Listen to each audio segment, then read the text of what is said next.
Howdy, funky people, and welcome to Carfunkle. This is the line where I try to convince you that I'm not a furry, I just look like one. Anyway, this is my channel where I make mythology videos. This one is part of a series of mythology videos on video games. Specifically, this one is on Sker Ritual. But if you haven't played Sker, stick around, the mythology is still very interesting and very real. Sker is a game like Call of Duty Zombies mode, and you get perks called miracles. They're each based on a Celtic deity or beast. I'm talking about them because I get to write off a video game as a business expense this way. Not really, I don't make any money doing this, so I can't really write it off as a business experience, but anyway, one of these deities is our subject today, Taranis. If you're familiar with my channel, two things. One, you're lying, this channel only has 10 videos, I'm not even familiar with my channel, and two, you know about Sky Daddies.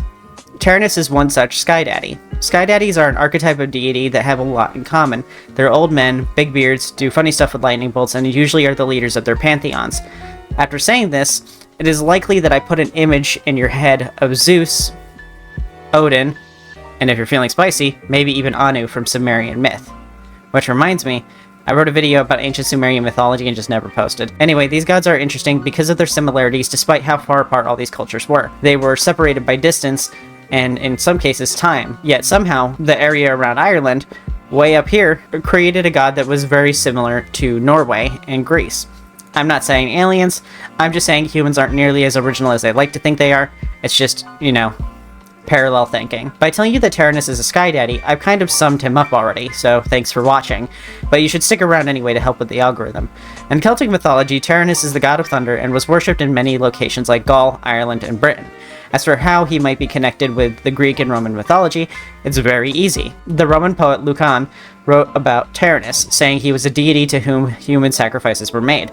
But Taranis was also associated with the wheel, which is interesting because in Greek mythology the Cyclops Brontes was too, meaning these two people might have had a lot more contact than you might guess. Later, Taranis was lumped in with Jupiter. Basically, in order to convert people, some religions would incorporate some similar gods into one of their existing gods. It's a lot easier to get someone to join your religion if you can convince them that they were already worshipping the same god as you.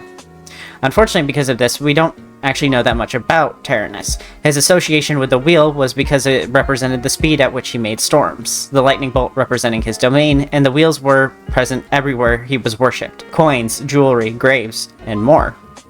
Yet the majority of what we know of him is tied to Roman poems and descriptions, the earliest known description of him being from Lucan's poem Pharsalia in 48 BCE. In this poem, Taranis was important. He was strong and feared, and the head of his pantheon. He formed a three-god group with Isis, the god of vegetation, and Teutatus, the protector god. In this poem, Lucan brought a lot of attention to the similarity of Roman, Celtic, and Norse gods. We know how this went because the majority of Celtic territories were later conquered by the Romans, and they fused many Celtic gods in with the Roman ones. Sadly, that's where this bit of mythology ends. Not much is known about Celtic mythology because the stories were mostly passed down by word of mouth, not writing. A lot of the stories that we have from Celtic mythology were actually written after the fact, especially in the case of my previous video, Nuclevi. That story was written in the 19th century, I believe. Much later than when Nuclevi was actually being talked about. Since there isn't physical evidence, many of these stories changed from teller to teller or disappeared entirely.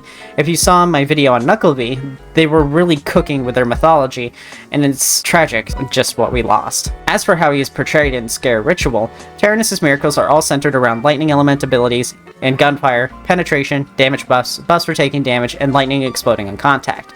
I think all of these fit well, but maybe it would have benefited from some stuff with the wheel.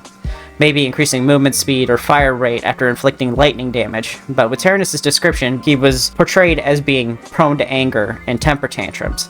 So I think the damage buffs, especially the one for being hit, are a good choice.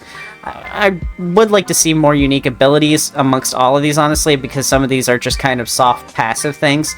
I'd like to see some more influential things in these miracles. But it'd be really hard to mess up Taranis, since as long as they included lightning, they could have done literally anything they wanted. That's it for this one. I really wasn't expecting this one to be so short. I know a lot about Greek mythology, and for a deity that's the head of the pantheon, I would have expected a lot more. It's a shame so little was preserved, but maybe one day we'll get lucky and someone will uncover a dusty tome full of stories that we missed, and we can revisit Taranis and the other Celtic gods. Thanks for watching, and stay funky.